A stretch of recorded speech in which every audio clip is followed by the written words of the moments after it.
You're the facilitator. We're not I'm asking. Nicole, can we get started? Did you say go? Yeah. All right. Well, first of all, I'm the facilitator. You're who? I'm the facilitator, so I'll be okay. facilitating the conversation here. So if we need to speak louder, we'll kind of remind each other of that because it'll probably get a little bit loud. But let's quickly just go around the table and just, if you don't mind, just sharing a little bit of who you are. So we'll take 10 seconds, each person, just give us your name. Obviously, we have it here, but I think pronunciation is so important. So pronounce your name to us and then tell us who you are in 10 seconds, and then we'll go to the next person. Santiago Serrato. Thank you. 32-year resident, 5 kids here, raised in Vacaville. Mumu Min.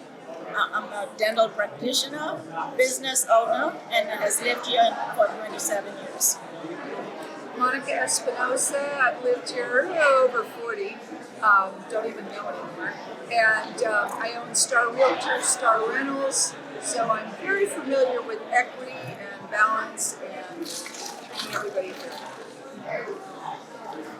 I'm Nancy. 20 years. 20 years. 20 years? Housewife. Rob King lived here for 20 years as well. Retired Air Force and wouldn't be wanting to be anywhere else in this country, basically.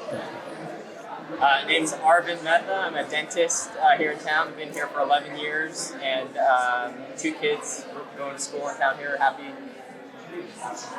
My name is Frank Duro. I work for the police department. I'm a lieutenant.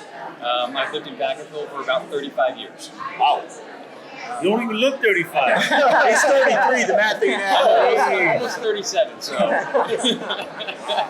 right, Ramiro Barone. I work for the school district. I'm a director of student services for the school district, and I am a parent of 2 boys that go to our schools, and I've been a resident of Vacaville for about, I want to say, 16, 17 years. Okay, so now we have to select some roles. So I need to see if anyone here would like to be a recorder. Who has good handwriting? Not me. He's got his pen in his hand. I got it. Looks Okay, like you got it? Okay, so here, let's do this. So there's 2 ways we can do this. I believe in community, so I'm assuming we're being recorded. Are We on are. the recording table? yes, we are in the recording table, so thank you for bringing that up. So this camera is a 360 camera, so everyone's face is showing right now, and everyone's being recorded through this microphone. So just want to make sure you're aware of that in the process. So hopefully you don't want to leave my table, but I just wanted you to be aware of that. So there's 2 ways we can do this process. Either the recorder can just record what's being commented, or we can each answer our own questions through this process, and then we just submit them to the recorder so he can kind of organize the questions or the answers we're putting in together. What do you prefer? I prefer a hybrid. A hybrid model? I do. Excellent. So these will be here. So if you feel like you need to write your answer first and then submit it to Santiago, then we can do that. If you just want to vocalize it and Santiago can write it down, that's definitely perfect. All right, so we got a recorder. We need a reporter, somebody who's at the end of all this going to report to the rest of the room the things that we feel strongly about at the table, or just things that we feel are important to report to for the sake of. Do you get to do that? I can't. I'm the facilitator. I think Frank should do it. They want He's a better looking They as a want group. someone other than you. Yes. You're a good spokesperson. Hey, we need somebody who's photogenic, okay? They already got a camera staring right at me. I don't know. Do they want someone other than me? They did, but it's up to you. I mean, if you want to. Okay, it's up to you guys. Yeah, you can do it. Yes. You're good. Sweet. All right. Yeah, All right. Thank you, because my wife just voluntold me, so thank you. I appreciate it. And he can record it more professionally. All right, so we're gonna get started with the first question, okay? And so, Officer or Lieutenant Piro is here, obviously representing the police department, and the first question really is a question for him from all of us. And the first question is, share one key question you have for the police staff. And so, our lieutenant is gonna try his best. I have complete confidence that he can answer any question that comes his way. But if there's questions that maybe he cannot address at this point, we'll record those, and then we'll make sure that those are brought up to the bigger team to be able to get an answer hopefully on that, okay? So let's give each other 30 seconds. Think about your question. If you want to record it and write it down, great. If you want Santiago to write it down, then we'll be able to do that. So let's go ahead and give us, this is 20 seconds. 20 seconds to think about your question, and then in 20 seconds we'll start asking.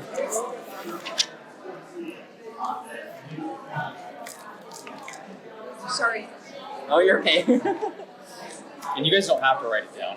It's up to we're you. ready for you. You're ready. I think my questions are in line with hers. We've talked already. Yeah. Far away. Let's give them, at least everyone's ready. We're ready. Are we all ready? All right. How is the police engaging at our risk youth? Not the Boy Scouts? Boy Scouts, not Pell Kids, not athletics, but our at-risk youth. So a lot of times some of these at-risk youth come across our radar, unfortunately, when they've already gotten into trouble. So say they've misbehaved at home, or maybe they've committed a crime, and then their case gets diverted to our diversion section with our youth services section. So a lot of times that will be their first contact with an officer. And so that youth service officer will start a program with that juvenile, and they'll try to set them on the path to kind of get them on the right path. They'll meet with their parents, work out some type of a program just to try to figure out exactly what's going on at home, maybe why they're acting out or doing some of the things that they're doing. We also do a lot of outreach to go to the Boys and Girls Club on a routine basis. The Opportunity House is located over on Bennett Hill. So there's a lot of community engagement activities and opportunities that we encourage our staff to participate in that is in a lot of those affected communities or neighborhood areas. Thank you. So along that same vein, is there a way for people that are interested in getting people connected to get a hold of you guys and get somebody that they know that needs to be connected? Sure. So a lot of times, like I said, the first stop is going to be our youth services section. Those are our officers that, go ahead. But I'm not talking about kids who will work. Okay, so maybe at risk is kids that's already made contact with the department or with within the schools. Maybe the kids that are Give an example. Yeah. just you know, the lower socioeconomic areas, those type of kids that maybe don't have the opportunities to join organization athletics, or I know PAL is free, but you still got to join and go to their meetings. Boys and Girls, that's also an organization. Yeah, but I mean, some the kids that are kind of just there. I'm not making myself clear. Are not engaged. They're not engaged in anything, but they're. And that's I see what you're saying, and it's hard to know who those kids are if we don't know that they exist, right? So that's kind of like how the community policing is like. Are we just waiting for them to? No. So part of like the purpose behind putting places like the Boys and Girls Club or the Opportunity House in areas in those neighborhoods where some of those lower socioeconomic people are located at, and then they have these events and they draw those people in the community to that location. That's a lot of how we get that first contact with those people, and they don't have to join an organization. The Boys and Girls Club is right there, right in the middle of the neighborhood. They also have the Levin Club. There's a lot of clubs and just opportunities for those kids to go to those places in those neighborhoods. Sorry. For the sake of time, we gotta move on to the next question. Sorry. Okay, my turn.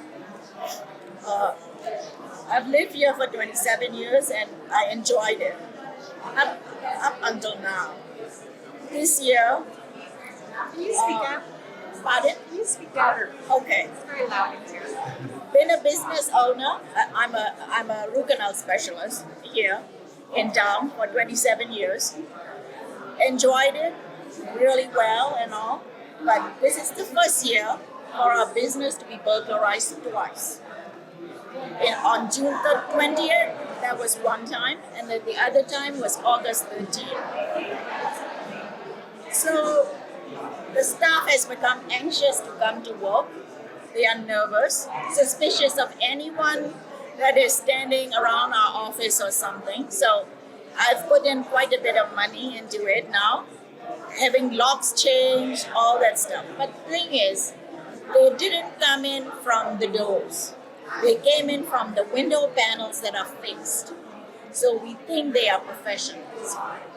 And my lock guy told me that they jammed the, riser room. It doesn't look like they really, jacked it, you know.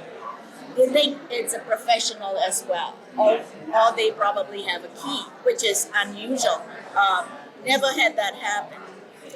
So we had a community police officer came twice, gave me a card, and I didn't hear anything from it. So I happen to know the police officer AJ, who helps out all the homeless near our area, which has tripled in size. Yeah. And so I called him and I wanted to ask him a question. And he said he's not the officer anymore. He's been promoted. There's no one. So if there's anything happening now, I have to call the central station, call in and then report about that. So I didn't get any answer from it. So I wrote an email to your office saying, can some of our dental practitioners, because we got hit, all of it. I know about 7 businesses between Nutri, Peabody, and Alamo. Mm-hmm. There's 7 burglaries in 3 months. Mm-hmm. So sorry. I was going to interject Yeah. for So you. Okay. no. Yeah. So I love the context. I know. I think I know where you're going. Just for the sake of time, can we get to the question? The question is, how come it's not enforced? And where is the burglar? How come what's not enforcement? Police needs to investigate. Yeah. What I heard from an officer is that these are minor crimes. So it's not So going maybe to it's a question more. Is that minor crimes. It's not So- going to be enforced because the district attorney is not going to take action, and they are going to be out the next day.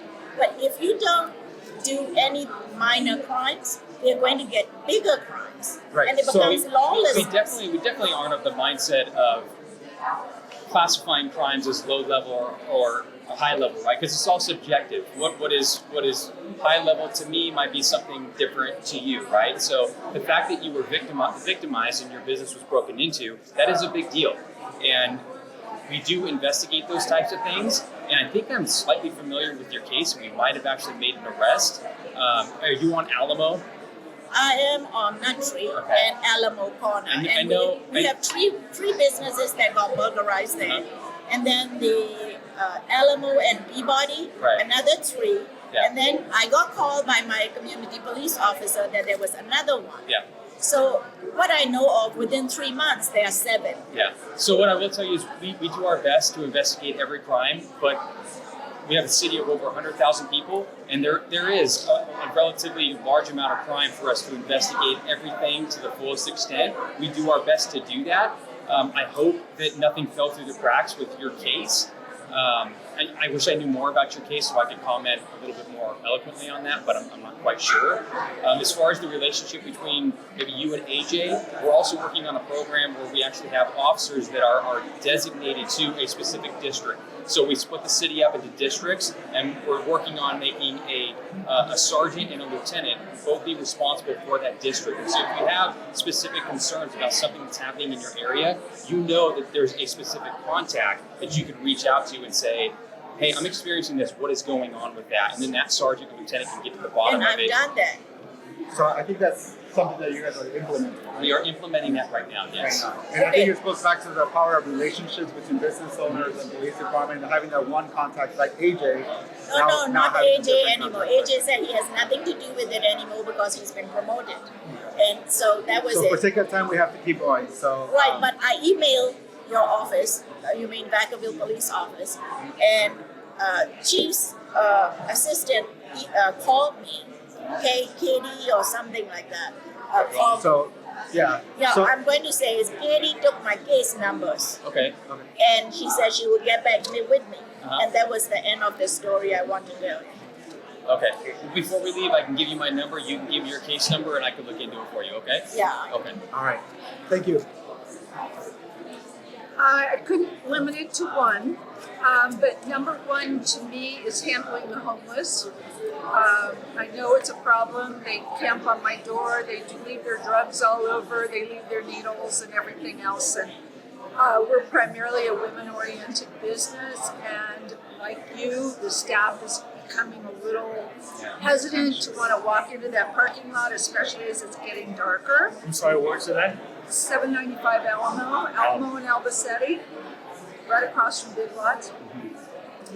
The other thing is I'm seeing a huge increase in neighborhood crimes. You know, the grabbing packages off the, breaking into cars and trucks in the driveways, just all kinds of small, they seem small unless it happens to you, then it's gargantuan. But I don't know what we're going to do about that. Are we all putting spotlights on the front of our houses to alleviate? Or are we staying up all night, you know, taking turns down the road? I don't know. And I know neighborhoods have done that. Yeah, it's definitely a frustrating situation. I would tell you that probably, this is a rough estimate, maybe 70% of the calls that we get during the day are related to people that are houseless or suffering from some type of mental illness and they're on the streets. It's a vast amount of calls that we deal with on a day-to-day basis. It's unbelievable. This isn't a justification or excuse, but I will tell you that our staffing is incredibly low, to the point where we've actually just recently disbanded, for the time being, our community response unit, which specifically addressed some of the homeless, because we just don't have the staffing to adequately provide that service. Maybe we need to go to the community. That's where we have Opportunity House, we have churches, we have and Father's we do. House. We partner with a lot of these people, but unfortunately, it does take sometimes a uniform officer to go out there with them. I understand, but we got to start. So it's sort of like they took away the police and they said, okay, send in social workers. Right. I disagree with that, but we have no choice because we have too few police officers. Yeah. So we need to partner with some other opportunities. Right. And I'm not upset with you. No, I know. I'm upset with the world. And I see it too, and it's frustrating, and we want to be out there and provide all those services to those people as best we can, but it's been challenging. It certainly has. I know. I see it every day. The other thing is gangs and drugs. I know Vacaville has gangs. I know you say at-risk kids. Some of those at-risk kids go to the gangs for recognition and the family because they don't get it at home. Okay. I don't know how we solve that unless we have those kids adopted out or fostered out or something. But the other thing is drugs. And Vacaville, I don't know if you know the history, but the airport used to bring in a ton of drugs. I don't know if that stopped, but at one point, this was the drop-off point because there's no, you know, it's an uncontrolled airport. So I don't know if it's still happening, but we probably should be checking on that. But we've got Highway 80, and I know that there's drugs coming up and down this freeway. Yeah, certainly. But tell us how to deal with some of it. You know, maybe if we see something, say something. Well, I'm not sure that's how absolutely we deal it. with You know, the fact is we can't be everywhere at once. I And so recognize as that partnering with our community, you guys are our eyes and ears. And when you see something or hear something, a lot of times that's what leads us to the big cases. Someone calls on a neighbor and says, "Hey, I just did it. Yeah, I'm seeing a lot of activity at my neighbor's house." They And were they're- coming through we have a parking lot, and the house behind us had created a trail through our trees and our fences. And the people would come in, park in our parking lot, deliver the drugs, and you'd come in through the fence or through the trees, and off they'd go. Right. So I thought, wait a second, something's wrong here. Yeah. So the next car that came in, I had called the police. But the next car that came in, I walked out and I said, "Excuse me, I just want you to know that this is an area that's watched by the police because of the drug activity. Guess what? That car left just like that. Yeah. And we haven't seen so many cars, so somebody got the message. But we've got to be out there talking about And I will say, just be careful when you do that. I Unless know, you approach. I mean, you never know who you're approaching, I right? know. So I would always just encourage you It was a to call us. woman, and I felt comfortable enough to walk up, knock on the window, and say, I just want you to know I wasn't mean, I just said, you probably don't. Gangs and drugs and homeless and neighborhood stuff. Thank you, Monica. All right, moving forward. So I think my question was already pretty much answered. I was just wondering with all the defund the police and all the hate police rhetoric and whatnot, you guys were feeling short-staffed and expressed it all the time. We can't hear anything you say. Yeah, she had made comments about just our staffing levels and a lot of the rhetoric that's been going on within the nation about defund the police and how that's impacted us specifically. It certainly has. I mean, we've seen a reduction in our staff. National-wide. Oh, yeah, absolutely. I mean, every law enforcement agency is having a very difficult time recruiting people. It's hard to talk someone into a career that when they watch the news, it's like, I don't want to be a part of that. I don't want my face on the news. So we are seeing a difficulty in recruiting people, and then we're also seeing a lot of retention issues. There's people that no longer want to be police officers. We had a lot of people that were planning on staying for several more years that said, you know what, I just don't want to do this anymore, and they retire early. Or we have people that are just absolutely just leaving the profession altogether. So it's challenges that we're trying to overcome. I'm not quite sure what that answer is, but it is, and it's having an impact on our community. But it's at the forefront of what we're looking at right now, and that's one of the main issues that we're facing right now as a department. Can I ask one more question? Can I ask one? Do you still see the hate the police thing, or are we over that? It kind of goes in waves, right? And so I think it just depends on who you're dealing with, and kind of like what we talked about today. Everyone has different experiences and different perspectives about how the police have interacted with them in their lifetime. So a lot of times it just depends on who we come in contact with. So I couldn't tell you, absolutely it's gone. And Sorry, you had a second follow-up? I just want to make sure we keep going. Yeah. So I know the police department is trying to hire more diversity and ethnicity. Do you feel like, because I know that I've heard anyways, that like black police officers are being attacked from, not from within the department, but from their friends or families, and being called like Uncle Toms and things like that. So do you guys have like a diverse ethnicity group applying for being police officers? yeah, I mean, the group isn't always as diverse as maybe we would like, but a lot of times the candidate group is a reflection of the community in some aspects, right? So sometimes you don't have as much diversity as we would like, but you're right, we do have. It's difficult to be a police officer these days, right? And like I said, everyone's got their own opinion and perspective, and it can be challenging when those opinions are held by your family members, and then when you want to step out there and be a police officer, and then having to battle those different opinions, that can be tough, and we have seen it. Yeah. Lieutenant, can I make a comment, please? Yes. So those comments or those things that you've heard about families not supporting, well, in Vacaville, a community of color thinks the Vacaville police is very racist, very anti anything else. So maybe in the city itself of Vacaville, I've seen some diversification, more people of color, and maybe they are having, Vacaville might have a little bit more of a difficulty hiring people of color because Vacaville is known throughout Northern California a very racist police force. Have I had that experience? Yes. Do I still feel that way? No. I've had really bad experiences growing up here for 32 years, but I have seen so much change the last year. I just came with Lieutenant Pirro about raising his boot because the gentleman made a comment about this is what you said, doom and gloom. I don't think this is doom and gloom. This is for us to share our experiences and stuff. And I made that comment to him, and I have no filter, but he laughed it off.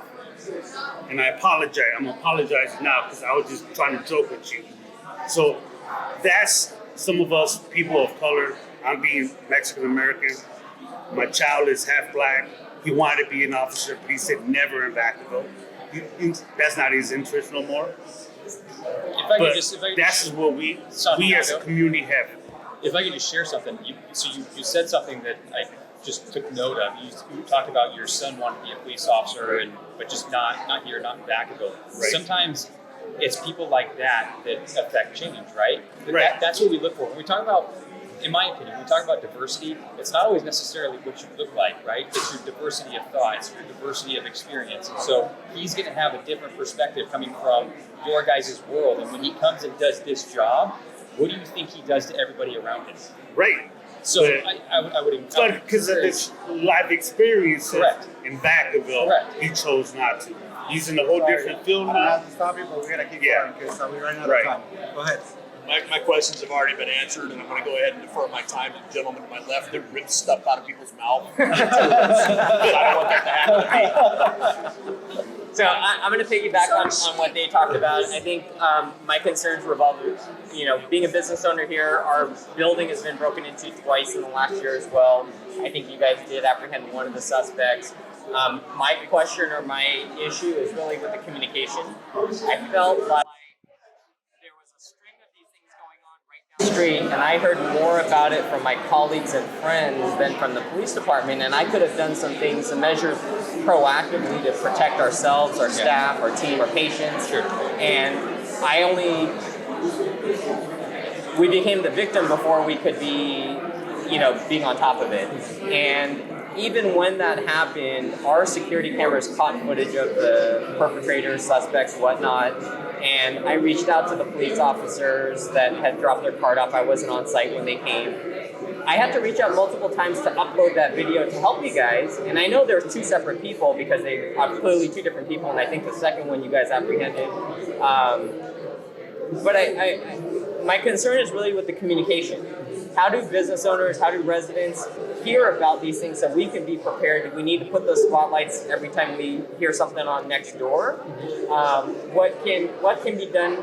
I understand the staffing challenges, we all face that right now, but what can be done to help disseminate that information so we can protect our teams from I think I asked you, what do you think a good solution to that is?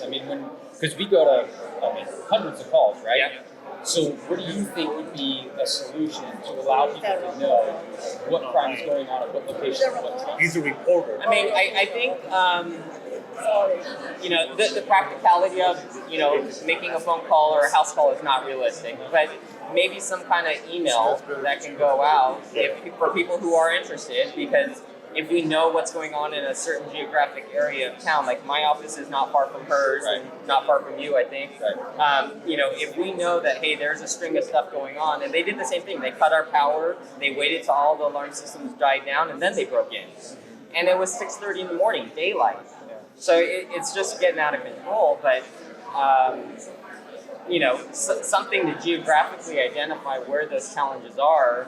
And if it's the same MO from their building to their building to our building, maybe there's something I could have put a battery backup on our camera, whatever it may be. But I know we were making the crime maps, which we would catalog all the crime within the city every month, and they show within the dots, right? So like a burglary happened here, a robbery happened here, and so you could look at a map and look at your location and say, hey, this is what's going on around you. They don't know if to do that. Okay, you might, but I have to be that'd be great. I'm not aware of it, and I'll be honest, I don't think I've ever looked into it because I just rely on my friends to hear what's going on and be proactive as much as we can from now. And that's one of the things, like I said, a lot of times your best resource is going to be each other because we can't be everywhere at all times and we can't communicate with all you at all times, you know what I mean? And if we did, like we use social media, right? That's a huge tool that we use. But if we communicated every little bit of information, if we become white noise, and then when we really needed your attention to look at something, you wouldn't really hear it, right? Because it's constant, just yeah. Maybe we need a business owners symposium or conference so you can educate us. Yeah. Because like I said, you know, I've been just going and adding lights and adding this and adding that. But you know, if they have 3 burglaries, my thing is, what the heck are they getting out of a dentist office? Yeah, she might actually be here. So she's one of our community outreach specialists, and she actually attends this training, a conference that actually talks about how can I help business owners as far as doing like a site survey. Yes. Like lights would be good right here. Maybe a camera right here. Your bushes are a little tall right here. Change this shrub. So there's a lot of it that they look at to try to make you less appealing to someone that wants to victimize you. Good idea. So, Lieutenant, we're going to keep going. I knew the first question was going to take forever because it's a question, and we all have personal stories, and then your response, right? So, let's quickly go to question number 2. Maybe we can limit it on words. Yes. Question number 2. How do you define equity, diversity, and inclusion? Level playing field. We're only on 2. Is that a problem? Yeah. Just a little bit, but it's all I right. failed at my job. It's okay. We have a lot of questions. Level playing field. How do you define equity, diversity, and inclusion? Yeah, well, right. Me too. Number 2, I know. You want to I'll pass? just listen fast. Okay. Fairness and attitude. Fairness and attitude. Okay. I'm gonna pass. Okay. Working together for a common cause, using everybody's basically experiences in life, and not excluding anybody's opinion. Working together for a common cause. I'd say education and communication. Education, communication. Education, communication, yes. Okay. All right. Question 3. If you can, share one example of equity, diversity, and inclusion related to policing. I think we just addressed that. We want to get some information from the policing more communication program. So communication. Color blindness and attitude. What's that? Color blindness. Color You don't blindness see it. And attitude. and attitude. I would agree with that. Being colorblind and treating everybody the same. Same thing. Color blindness. Pass. Pass. I think they said the same things I was going to say. Okay. Which was what? Share. Color blindness and attitude. And attitude. And what did you say? You added one. Disagree with colorblindness. Treating Did you everybody get the same. No, what was it? What was your? I ain't saying nothing. Yeah, you did. Didn't you for this For one? 3? Yeah. He didn't answer. Oh, I okay. answered. I was like, huh? So do you have an example of equity, Yeah. diversity? Okay. Number 4. One barrier to equity, diversity, and inclusion in policing. A barrier that you see. Nepotism. Yeah, Nepotism. Okay. I would say color blindness because I've been stopped, and because I'm a female and a minority, he acted like the officer acted like he didn't want to hear anything about what I have to say. Education and training. Education and training.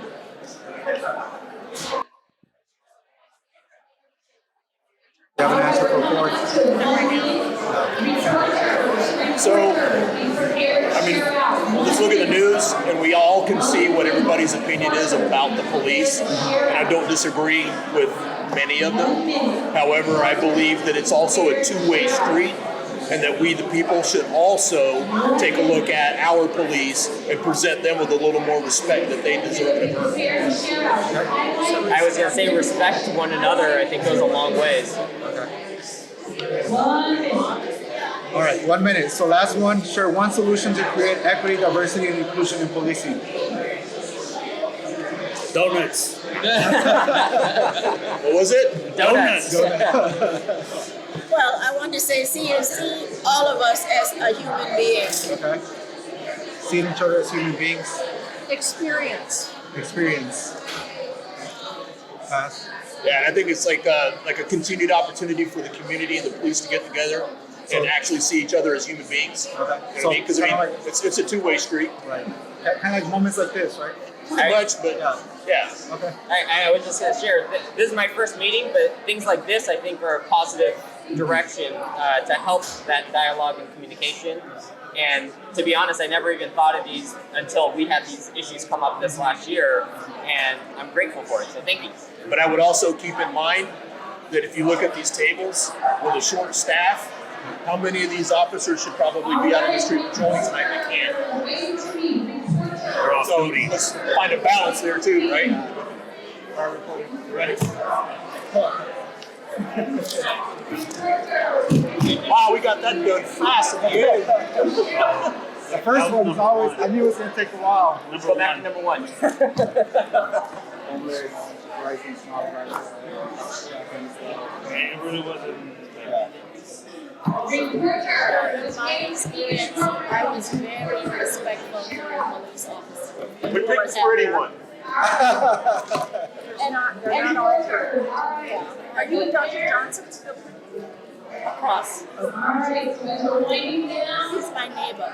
His office got really close to us. I know. Oh, I wonder if you were in his office. Yeah.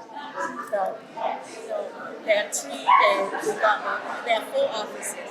His got burglarized first, Dr. Darrell got burglarized second, and I got burglarized third. What are they stealing? I don't know. They must be looking for drugs or money. For us, we lost the money from Underrepresented. Oh, okay. Because I always I used to monitor and we and had got on my burglars. head. Underrepresented kids. How do we reach What out? did they steal from your office? That just What is shows it they're stealing? They broke into our neighboring business, the computer shop, and they stole a bunch of petty. I mean, they took $60 in petty cash, but they broke the windows. They pulled our circuit breakers, Oh, I know damaged the our. damage is huge. Yeah, the damage is worse than the money they stole. 3, 2, and 1.